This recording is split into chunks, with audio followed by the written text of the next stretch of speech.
नाज़रीन, मां हिन वक़्तु Asian institute of technology university Bangkok Thailand में बीठो आहियां। Asian institute of technology AIT जेको न सिर्फ़ थाईलैंड पर एशिया के बहितरीन इदारनि में हिंदो शुमार थे थो।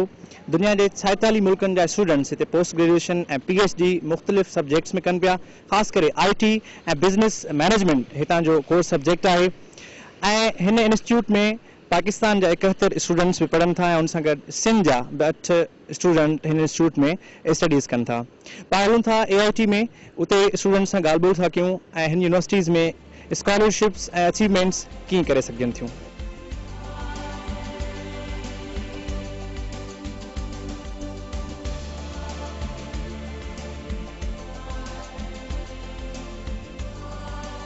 चौहत्तर मुल्कनि ऐं इलाइक़नि सां 14,020 एल्यूमिनीज़, 26 मुल्कनि खां 120 फुल फैकल्टी मेंबर्स, 46 मुल्कनि खां 2000 शागिर्द ऐं शागिर्दियाणियूं, 71 मुल्कनि खां 21,965 शार्ट टाइम ट्रेनियर्स ऐं 30 मुल्कनि मां 886 रिसर्च ऐं सपोर्ट स्टाफ ऐं 25 मुल्कनि खां 3 बोर्ड ऑफ ट्रस्टी मेंबर्स ते मुश्तमिल एशियन इंस्टीट्यूट ऑफ टेक्नोलॉजी, जंहिंजो शुमार दुनिया जे बहितरीन यूनिवर्सिटियुनि ऐं तालीमी इदारनि में थिए थो, जेको 1959 में बैंकॉक थाईलैंड में क़ाइमु थियो, जिते इंफॉर्मेशन टेक्नोलॉजी, इंजीनियरिंग टेक्नोलॉजी ऐं बिज़नेस मैनेजमेंट खां सवाइ मुख़्तलिफ़ कोर्सेज़ में पोस्ट ग्रेजुएशन ऐं PhD स्टडीज़ करायूं वञनि थियूं। बैंकॉक शहर खां 3 किलोमीटरनि जे फ़ासिले ते पुरसुकून माहौल में क़ाइमु हीउ इदारो, जंहिंमें 40 खां वधीक मुल्कनि जा 2000 शागिर्द ऐं शागिर्दियाणियूं मुख़्तलिफ़ कोर्सेज़ में आला तालीम पिराए रहिया आहिनि। जदीद सहूलतनि सां आरास्ता हिन एशियन इंस्टीट्यूट ऑफ टेक्नोलॉजी में शागिर्दनि जी घणाई मुख़्तलिफ़ स्कॉलरशिप स्टडीज़ ते आहे, जंहिं ट्यूशन फीस खां वेंदे संदसि हॉस्टल अकोमोडेशन, साल में 2 भेरा पंहिंजे मुल्कनि में अचण वञण जी एयर टिकट जी सहूलत सां गॾु पॉकेट मनी यानी कोर्स दौरान जेब ख़र्च बि ॾिनो वञे थो। इन इदारे में पाकिस्तान सां ताल्लुक़ रखंदड़ 71 शागिर्द ऐं शागिर्दियाणियूं ज़ेर तालीम आहिनि, जंहिंमें सिंध सां सिर्फ़ 8 शागिर्दनि जो ताल्लुक़ आहे। मां टेली कम्युनिकेशन में PhD पियो कयां। कीअं ही स्कॉलरशिप तव्हां अचीव कयो? ही मुंहिंजी HEC स्कॉलरशिप आहे, उन्हनि जी टेस्ट थींदी आहे GRE टाइप टेस्ट, उहा मूं क्वालिफाई कई, इंटरव्यू क्वालिफाई कयो, उन खां बाद में मूं स्कॉलरशिप अवेल कई। पढ़ाई जे हिसाब सां हिते तमामु बहितरीनु माहौल आहे, वर्किंग इन्वायरमेंट काफ़ी बहितरु आहे, लैब्स सॼी राति खुलियल आहिनि, टीचर्स कोऑपरेटिव आहिनि, त सिंध जे हिसाब सां हिते वधीक क्वालिफाइड टीचर्स आहिनि ऐं काफ़ी पढ़ाई जो माहौल बहितरीनु आहे। उनजो मेन रीज़न इहो आहे त सिंध जे जेका स्टूडेंट्स आहिनि उन्हनि में अवेयरनेस न आहे, उन्हनि खे अपॉर्चुनिटीज़ जी ख़बर न आहे त फॉरेन में असांजे लाइ कहिड़ियूं स्कॉलरशिप्स आहिनि, उन्हनि खे कीअं अवेल कजे, कीअं टेस्ट ॾिजनि, त उहो HEC जी वेबसाइट खे फ्रीक्वेंटली विज़िट कनि, उते बेशुमार स्कॉलरशिप्स अवेलेबल आहिनि, सिंपली उन्हनि खे GRE टेस्ट क्वालिफाई करणी आहे, उन खां बाद में उहो ईज़ीली स्कॉलरशिप्स अवेल करे सघंदा। हिन इंस्टीट्यूट में हिकु जनरल स्टूडेंट यूनियन आहे, जंहिंमें सभिनी मुल्कनि खे नुमाइंदगी ॾिनी वञे थी ऐं उन सां गॾु हर मुल्क जे शागिर्दनि ऐं शागिर्दियाणियुनि जी हिकु अलॻि यूनियन बि मौजूदु आहे, जंहिंमें हू पंहिंजो पाण में मेलाप ऐं गॾिजाणियूं तरतीब ॾियनि था ऐं एकेडमिक ऐं ॿियनि सोशल सरगर्मियुनि में पंहिंजे सकाफ़ती रंगनि सां पंहिंजे मुल्कनि जी नुमाइंदगी कनि था। ईअं ई पाकिस्तानी शागिर्दनि जो बि हिकु यूनियन आहे, जंहिंखे PSA पाकिस्तान स्टूडेंट्स एसोसिएशन जे नाले सां जोड़ियो वियो आहे। पाकिस्तान जे शागिर्दनि जो शुमार हितां जे बहितरीन ऐं क़ाबिल शागिर्दनि में थिए थो। तालीमी मैदान हुजे या एक्स्ट्रा एक्टिविटीज़, पाकिस्तानी शागिर्द सभिनी खां अॻियां हूंदा आहिनि। पाकिस्तान स्टूडेंट ऑर्गेनाइजेशन जो सदर, जंहिंजो ताल्लुक़ पंजाब जे शहर लाहौर सां आहे, पंहिंजे ख़्यालनि जो इज़हार कुछ ही थो करे। सबसे पहले तो यहाँ पर एक स्टूडेंट यूनियन है जिसको हम SU कहते हैं। वो सब स्टूडेंट्स की जितनी भी कम्युनिटीज़ यहाँ पर हैं, ऑलमोस्ट 40 के करीब यहाँ पर कम्युनिटीज़ हैं, डिफरेंट कंट्री से जो लोग पढ़ने आए हैं, तो हर कंट्री की अपनी एसोसिएशन होती है। जिस पाकिस्तान स्टूडेंट्स एसोसिएशन PSA जो है काफ़ी अरसे से, जब AIT बना है उसके बाद काफ़ी अरसे से यहाँ पर काम कर रही है। बेसिकली PSA का मकसद ये है कि जितने पाकिस्तानी स्टूडेंट्स पाकिस्तान से यहाँ पढ़ने आते हैं उसका एक फोरम उनको प्रोवाइड किया जाए, जिस पर वो सारे मिल बैठकर अपने मसाइल, पाकिस्तानी कम्युनिटी के मसाइल वापस में हल कर सकें। ये नहीं कि मतलब जिस तरह पाकिस्तान में सियासी पार्टीज उनका बड़ा इन्फ्लुएंस होता है, एकेडमिक्स जो हमारा फर्स्ट माटो है, जो हमारा है, फर्स्ट एम्फेसिस हमारा एकेडमिक्स के ऊपर होता है कि हमारी पढ़ाई जो है वो किस तरह से डिस्टर्ब ना हो। लाइक पाकिस्तान में ये है कि पाकिस्तान में जितने पैसे हम देते हैं, हम ये एक्सपेक्ट नहीं कर सकते कि उसके अगेंस्ट हमें वो क्वालिटी एजुकेशन मिलेगी। पाकिस्तान में मॉरल वैल्यूज़ ख़त्म हो चुकी हैं. जब हम ऐसे इदारों में पढ़ने आते हैं तो यहाँ पर आके हमें महसूस होता है कि ये लोग अगर हमसे आगे हैं या ये लोग हमसे कहीं ज़्यादा एडवांस हैं स्टडीज़ में किसी और शोबे में, उसकी वजह यही है कि इनका एम्फेसिस अपनी मॉरल वैल्यूज़ के ऊपर है. मॉरल वैल्यूज़ मीन हम हर चीज़ का ख्याल रखें, चाहे वो दीनी लिहाज है चाहे वो दुनियावी लिहाज से है. अगर हम उसको कंपनसेट रखें, बराबरी में रखें, तो कोई वजह नहीं कि हम कामयाब ना हो सकें यहाँ पर भी और पाकिस्तान में.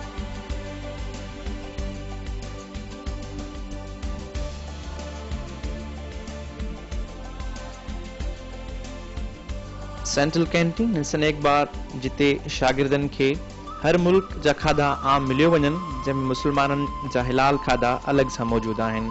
दुनिया जे हिन बहितरीन इदारे में सिंध सां ताल्लुक़ रखंदड़ सभई शागिर्द ऐं शागिर्दियाणियूं स्कॉलरशिप ते आयल आहिनि, जेका उत्साह ईंदड़ ॻाल्हि आहे. केटीएन न्यूज़ सां ॻाल्हाईंदे हू पंहिंजा तजुर्बा कुझु ई बयानु था कनि. HEC जी तरफ़ खां मां जेको आहे सो सिलेक्ट थियो आहे कंप्यूटर साइंस डिपार्टमेंट में. तक़रीबन असांजो प्रोग्राम 4 खां 5 साल जो आहे हिते. GRE असां क्लियर कई, उन खां पोइ असांखे स्कॉलरशिप मां असां मिली आहे ऐं उन करे मां हिते कंप्यूटर साइंस में. हिते अचण खां पोइ तमामु असांखे घणो जेको आहे सो माहौल नओं लॻो. असांजी एजुकेशन जेको आहे सो हिते जे हवाले सां जेको आहे सो तक़रीबन 25% ते अचे थी. 25% हिते अचण खां पोइ असांखे ईअं लॻो त वाक़ई हिते कुझु अहिड़ी शइ आहे जो असां सिखी सघूं था. असांजो जेको आहे पाकिस्तान में माण्हू ॿुधनि था थाईलैंड में तव्हां वेंदो छा आहे माहौल जे हवाले सां, पर हिते अचण खां पोइ असांखे ईअं लॻो जो असां पंहिंजे पाकिस्तान में वेठा आहियूं. छाकाणि असांजो बेसिक नीड्स जूं शयूं आहिनि, इबादत गाह. हिते असां वटि पाण मस्जिद माना पंहिंजी पाण जेको आहे कोशिशि करे असां हिते आहे. असां वटि मस्जिद आहे. फूड्स जे हवाले सां असां वटि पंहिंजे मुस्लिम फूड्स असां हिते अवेलेबल आहिनि. उन खां पोइ ॿियो हिते जेको आहे पढ़ाई जो माहौल तमामु जेको आहे सो घणो आहे. ऐं हीअ शायदि वाहिदी AIT आहे जंहिंमें तक़रीबन 45 कंट्रीज़ जा जेके आहिनि सो माण्हू हिते असां वटि मौजूदु आहिनि. त उन्हनि सां मिली असां उन्हनि सां पंहिंजा व्यूज़ शेयर कया त असांखे ख़बर पई त असांजी एजुकेशन ऐं हुननि जी एजुकेशन में छा फ़र्क़ु आहे. ख़ासि करे नेट सां तव्हां इंटरनेट सां कनेक्टेड हुजो त जीअं तव्हांखे ख़बर पए ऐं तव्हां अप्लाई कयो ऐं ॿाहिरि निकिरी अचो. असां जंहिं माहौल में पहुते आहियूं उहो अहिड़ो माहौल असां लाइ फीज़ेबल न आहे त असां उते उहा तइलीम हासिलु करे सघूं जेका असांखे फॉरेन कंट्रीज़ में असांखे मिलंदी आहे. सिंध सां ताल्लुक़ रखंदड़ इरम मेमण, जेका हिन इदारे में वाहिद सिंधी शागिर्दियाणी आहे, पंहिंजे ख़्यालनि जो इज़हार कुझु हीअं थी करे. AIT जे लाइ स्पेशली मां चवंदमि त मूंखे कॾहिं बि फील कोन थियो की मां आउट ऑफ कंट्री आहियां. AIT जो स्लोगन ई आहे home away from home. So it's true. असां ॾिसूं था वाकई असांजो एनवायरनमेंट हिते तमामु बहितरीनु आहे. कंहिं क़िस्म जो कोई प्रॉब्लम कोन्हे को. ऐं स्पेशली जेको असां सिंधियुनि में कल्चर आहे इट्स वेरी प्रोटेक्टेड कल्चर.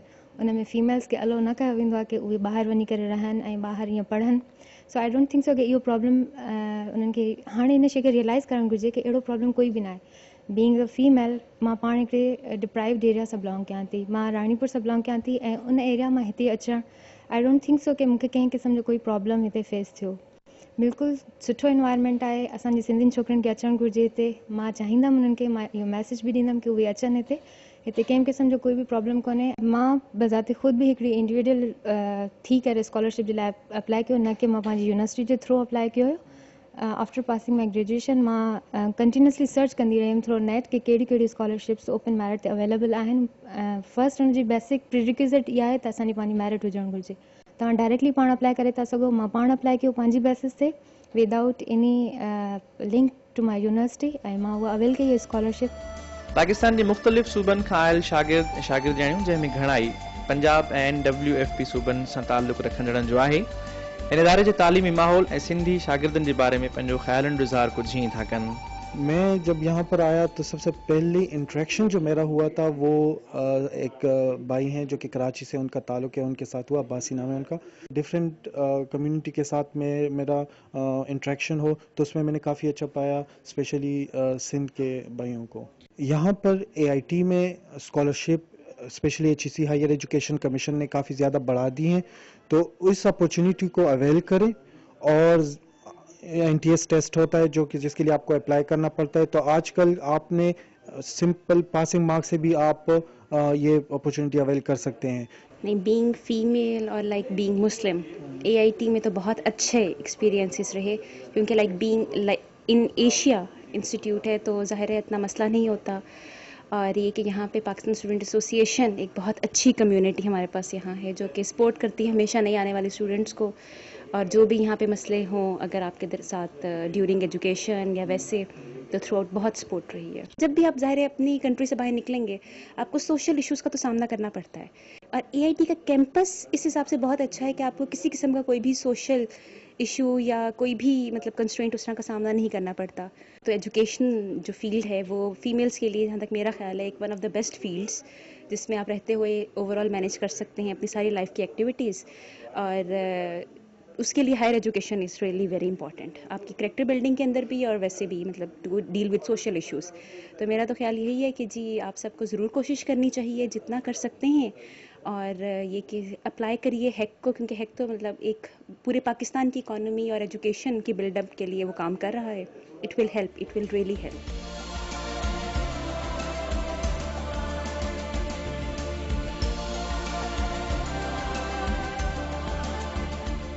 हितां जी यूनिवर्सिटीज़ ऐं तालीमी इदारनि में शागिर्दनि खे हर क़िस्म जूं जदीद सहूलियतूं मुयसर आहिनि. हितां जी लाइब्रेरी जेका जदीद इल्मु जंहिंमें IT ऐं कंप्यूटर्स टेक्नोलॉजी ऐं ॿियनि शोबनि सां वास्ता बुक ॻोल्हण जो आसान तरीक़ो मौजूदु हुजे थो. सर तव्हां जीअं ई लाइब्रेरी में एंटर थींदो त गेट ते तव्हांखे 6-7 कंप्यूटर्स मिलंदा ऐं इन्हनि सभिनी ते पूरी लाइब्रेरी जो डेटाबेस रखियल आहे. तव्हां को बि बुक पूरी लाइब्रेरी में अगरि सर्च करणु चाहियो था, तव्हांखे अगरि उन बुक जे आथर जी ख़बर आहे त तव्हां हिन खे क्लिक कंदो ऐं हिते तव्हां उन आथर जो नालो लिखंदो. से फॉर एग्ज़ाम्पल अगरि आथर आहे विलियम, उनखे अगरि सर्च करणु चाहियां थो त तव्हां जस्ट उन आथर जो नालो लिखंदो ऐं एंटर कंदो त उन आथर जा जेके बुक्स लाइब्रेरी में रखियल आहिनि उहे सभु हिते नज़र ईंदा. हाणे सपोज़ करियो तव्हांखे लॻे थो त मूंखे ही आथर आहे जेको आउं ॻोल्हणु चाहियां पियो, त उनखे तव्हां क्लिक कंदो. जॾहिं उनखे तव्हां क्लिक कंदो त बुक जी सॼी डिटेल नज़र अची वेंदी त ही आथर अथसि, ही बुक जो टाइटल आहे ऐं ही एडिशन आहे, ही हिन जा प्रिंटर्स आहिनि ऐं उनजी लोकेशन तव्हांखे हिते एग्ज़ैक्टली मिली वेंदी. हीअ लोकेशन हितां खां तव्हां रीड करे पूरी लाइब्रेरी में एग्ज़ैक्ट जेका लोकेशन हुतां खां वञी करे तव्हां बुक खणी सघो था. ही डेटाबेस उन्हनि बुक्स जो आहे जेके हिते हार्ड कॉपी में अवेलेबल आहिनि, जेके तव्हांखे बुक जे फॉर्म में लाइब्रेरी में अवेलेबल आहिनि. अदरवाइज़ सिर्फ़ु ही बुक्स न आहिनि हिन लाइब्रेरी में, तमामु हिकिड़ो वॾो डेटाबेस आहे लाइब्रेरी जो, उहो इलेक्ट्रॉनिक फॉर्मेट में तव्हांजो लाइब्रेरी जे डेटाबेस ते बि अवेलेबल आहे. ऐं उहे बुक्स को लखनि में न आहिनि, उहे बिलियंस में आहिनि. तमामु घणा बुक्स आहिनि जेके ऑनलाइन बि अवेलेबल आहिनि, पर हीअ रिकॉर्ड सिर्फ़ु उन्हनि बुक्स जो आहे जेके असां वटि हिते बुक जे शिकिल में.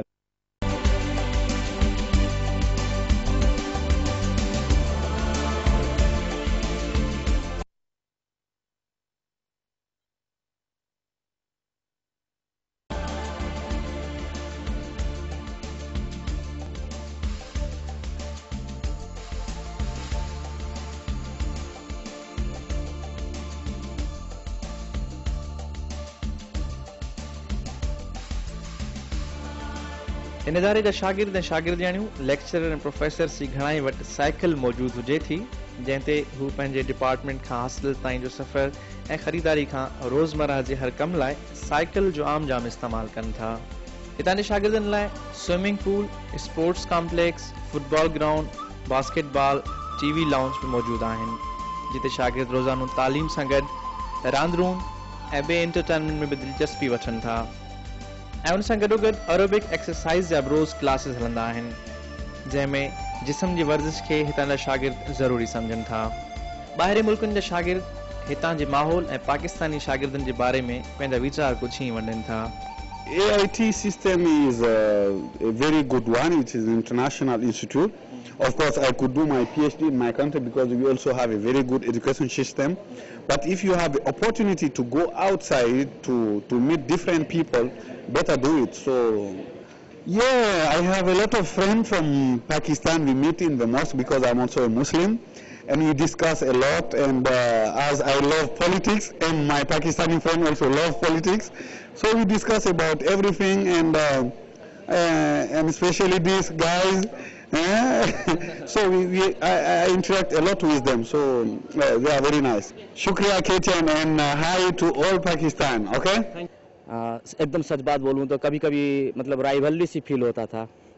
हमेशा ऐसे एक्चुअली मीडिया का माहौल ऐसा ही होता है. यहाँ पे आया मन में डाउट था कि मतलब कैसा रहेगा, इतने सारे पाकिस्तानीज हैं इंडियन से, तो था पहले ऐसे. लेकिन हम जब मिले इतने दोस्त बनाए हैं, और मुझे लगता है ये मेरे लिए एक अचीवमेंट है मेरे लाइफ में. जैसे कि आप देख भी रहे हैं जमाल भाई हैं, ये सब शेर है, ये सब हम जितने मिले हैं, जितना शेयर किए हैं, اور کبھی ایسا نہیں لگا کہ ہم مطلب جو پہلے ہمارے دماغ میں تھا کہ شاید ہم مل جل نہیں پائیں گے, لیکن مطلب I cannot express it. It's really nice that I could get so many friends from Pakistan. Pakistan जे ॿिनि सूबनि जे मुक़ाबले में सिंध सां ताल्लुक़ रखंदड़ शागिर्दनि ऐं शागिर्दियाणियुनि जी घटिताई ऐं स्कॉलरशिप प्रोसीजर्स जे बारे में हिन इदारे जो सीनियर फेलो ठटे जो रहवासी अब्दुर्रहमान अब्बासी पंहिंजा ख़्याल कुझु हीअं बयानु करे थो. पाकिस्तानी ऐं सिंधी नौजवाननि जी वरी ॻाल्हि कयूं त पाण वटि घणो करे वरी इहो रुझान आहे त कुझु माशी मजबूरियुनि जी वजह सां या कुझु माण्हू जीअं ग्रेजुएशन कनि था तीअं माना नौकिरी जी तलाश में लॻी था वञनि.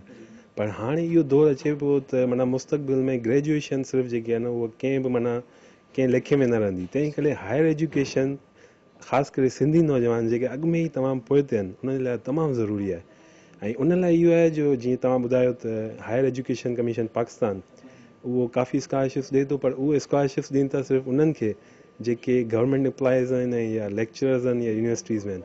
हाणे जेकी सिंधी पंहिंजो प्राइवेट नौजवान जेको जस्ट फ्रेश ग्रेजुएट आहे उनखे वरी अॼुकल्ह जे हिसाब सां माना तमामु रिसोर्सिस जेके इंटरनेट ते अवेलेबल आहिनि उन्हनि ते सर्च करे सॼी वर्ल्ड में इलाही अहिड़ियूं एजेंसीज़ आहिनि जेके मुख़्तलिफ़ स्कॉलरशिप्स ॾियनि थियूं.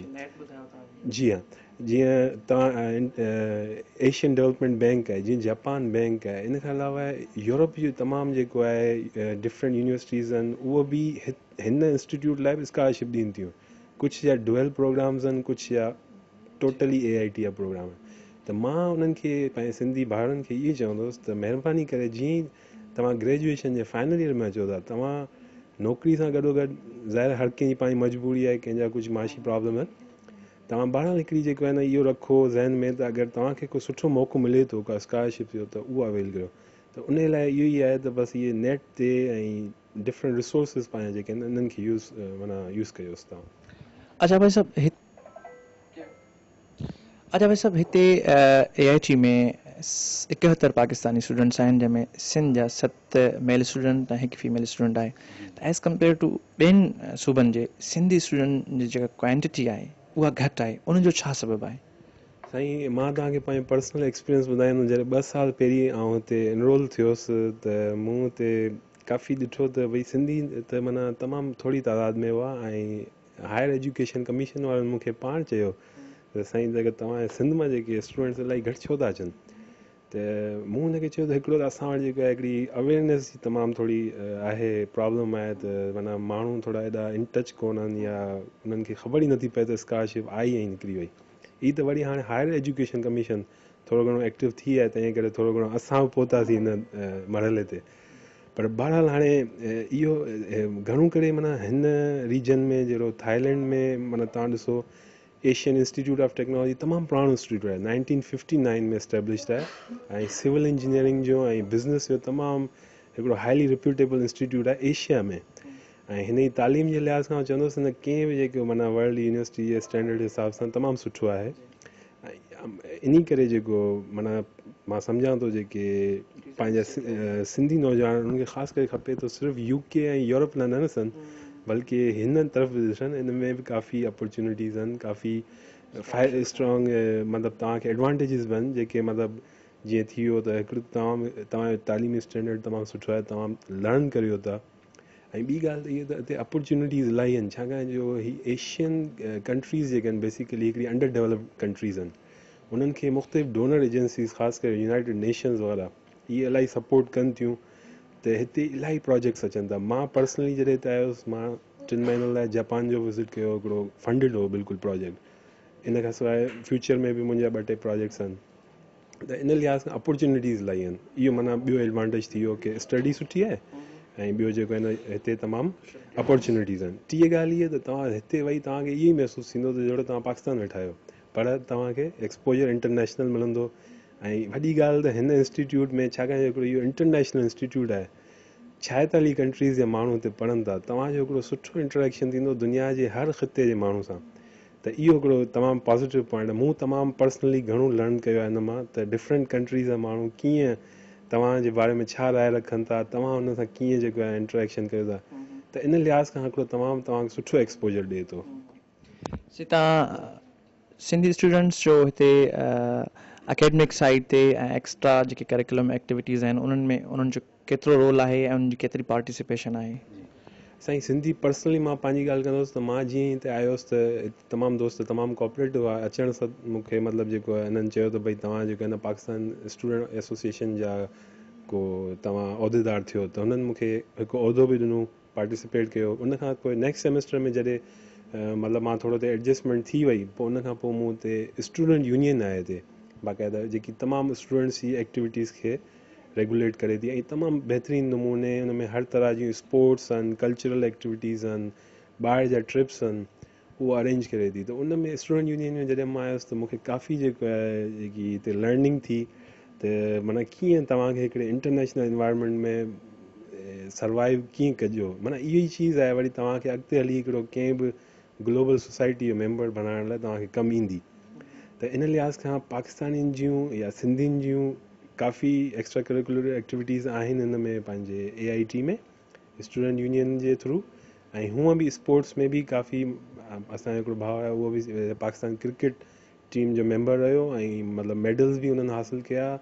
पढ़ाई सां गॾोगॾु इहे एक्टिविटीज़ माना तमामु उन्हनि खे सुठो हिकिड़ो एक्सपोजर, छा पंहिंजे मुल्क खां ॿाहिरि आहिनि, तंहिं करे उन्हनि खे कुझु न कुझु वरी रिक्रिएशन खपे, उन लाइ ज़रूरी आहे.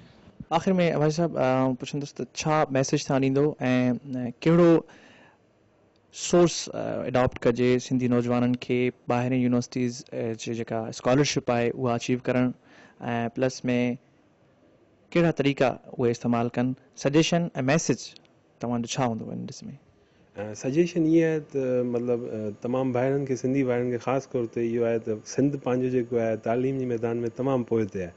त महिरबानी करे जेको आहे हर को इंडिविजुअल जंहिंखे मौक़ो मिले थो उहो मौक़ो ज़ाया न करे, छाकाणि हीअ अपॉर्चुनिटीज़ तमामु जेके रेयर अपॉर्चुनिटीज़ आहिनि. त जॾहिं बि उन्हनि खे अवल त पहिरीं त मौक़े लाइ जदोजहद लाज़मी आहे. मां जेको हिन स्टेज ते पहुतुसि उन ते काफ़ी जदोजहद कई, उन खां पोइ स्कॉलरशिप अवेल कई. तव्हीं महिरबानी करे मुख़्तलिफ़ रिसोर्सिस हर तरह सां तव्हांखे ॾिसो, ट्राई योर लक.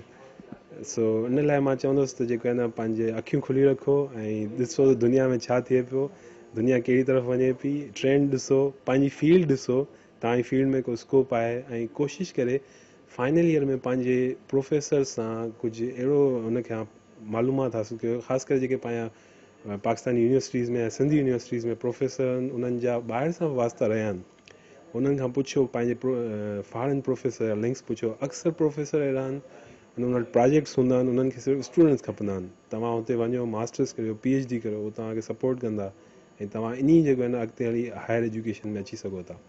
मैसेज इहो आहे त जेको आहे न ही AIT इंस्टीट्यूट हिकिड़ो सुठो रेपुटेशन वारो इंस्टीट्यूट आहे. हिते डिग्री तमामु एक्सेप्टेबल आहे ऐं तमामु स्टैंडर्ड सुठो आहे पढ़ाई जो.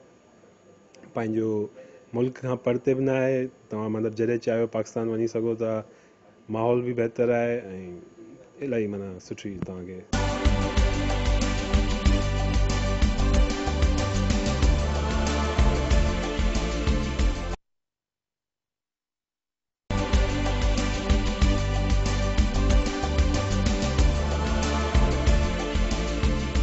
इन आला तालीमी इदारे जो वाइस प्रेसिडेंट प्रोफेसर सदीप के रक्षित यूनिवर्सिटी जे माहौल, पाकिस्तानी शागिर्दनि लाइ स्कॉलरशिप अपॉर्चुनिटीज़ ऐं ॿियनि मामलनि लाइ KTN न्यूज़ सां पंहिंजा वीचार कुझु हीअं वंडे थो.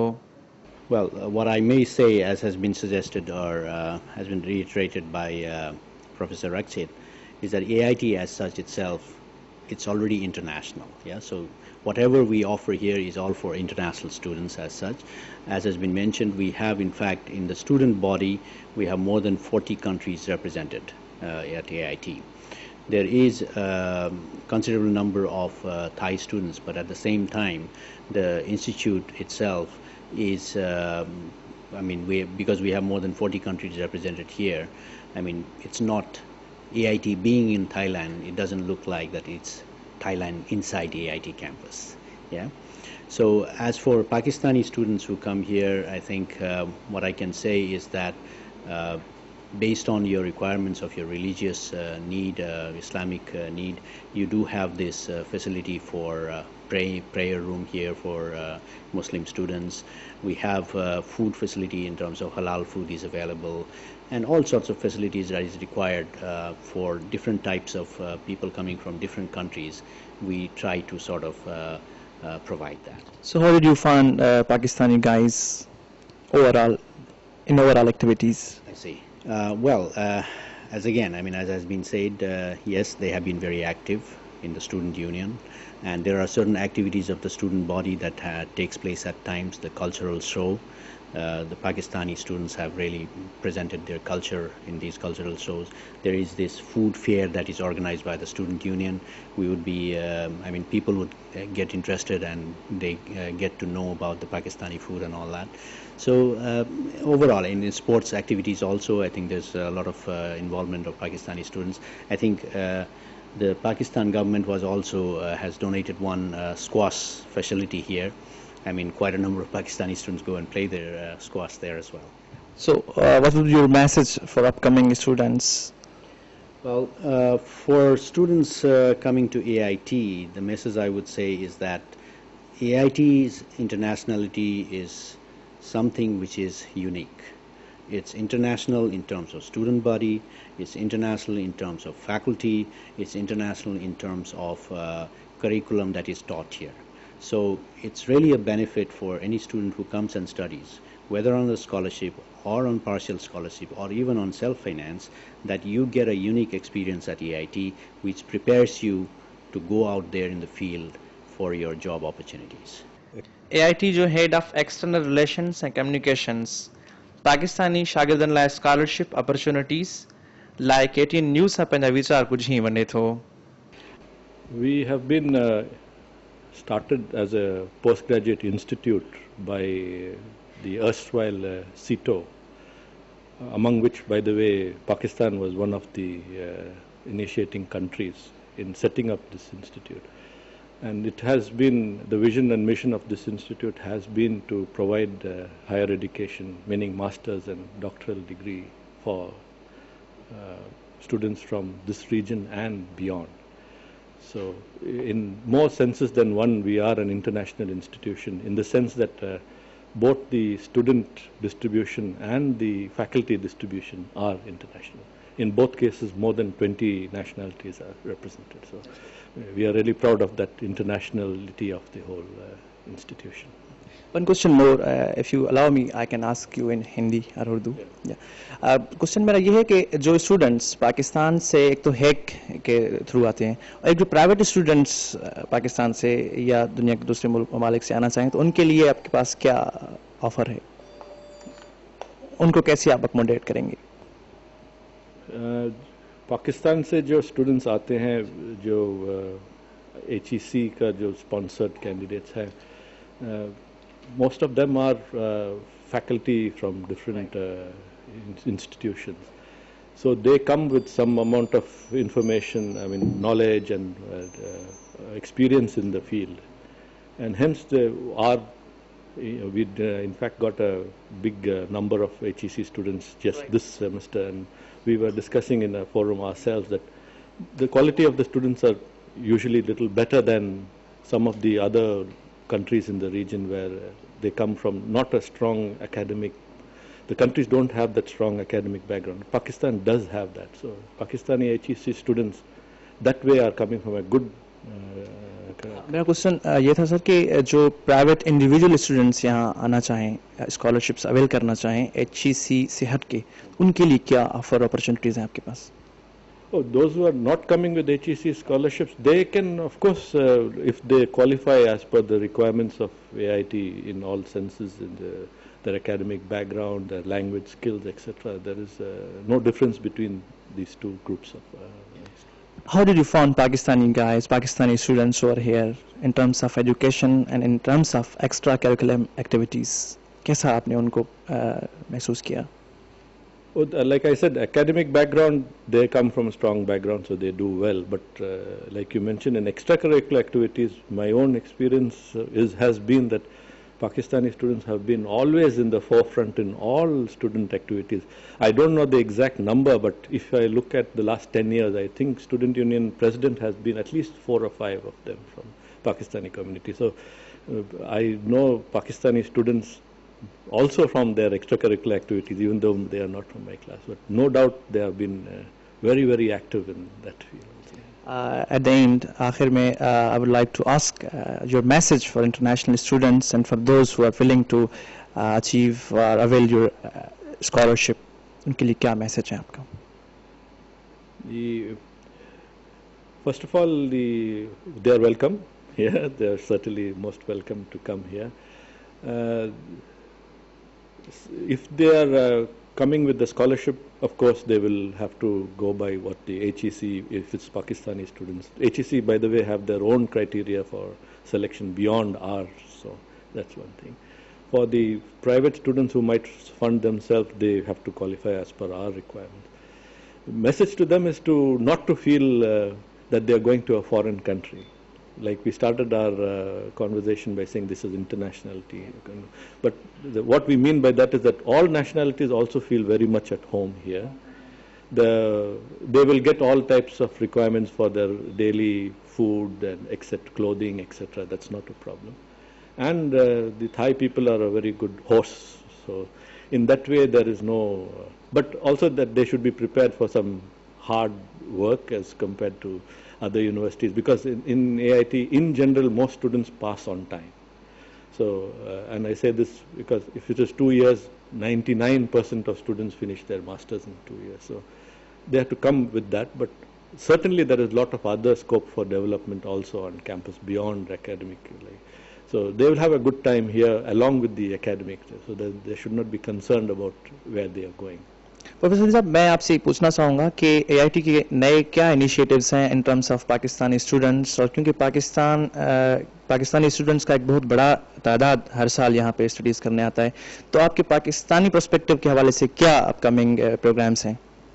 पहले तो things are changing in this world, so AIT also is changing. So in line with that, we are trying to set up more professional courses, more short-term courses for people working in the field. And also even we are trying to stress more on short-term training programs, not degree programs. In the context of Pakistan, what we are at the moment discussing with the Higher Education Commission and with other sources is the possibility of setting up AIT center in Pakistan. So that way the students need not travel here. And we have this model in other countries that AIT faculty go there and teach. We have it in Vietnam for the moment. So we are trying to do that in Pakistan in maybe 2 or 3 streams where the faculty will be teaching in Pakistan, and Pakistani students can do the course in their spare time and go back to their job. So that I think is be a very useful thing. And what about that faculty which will be teaching over there? That would be from international diaspora or from Pakistan? At the moment, the model we have is that AIT faculty travel there. So what we are discussing is the possibility of having these courses in Pakistan only during the summer break here in the mother campus. But we also are having some discussions of the possibility of hiring faculty who would service only this type of centers in different parts of the world. Of course, for doing that, the quality of the faculty has to be as good as that in the mother campus.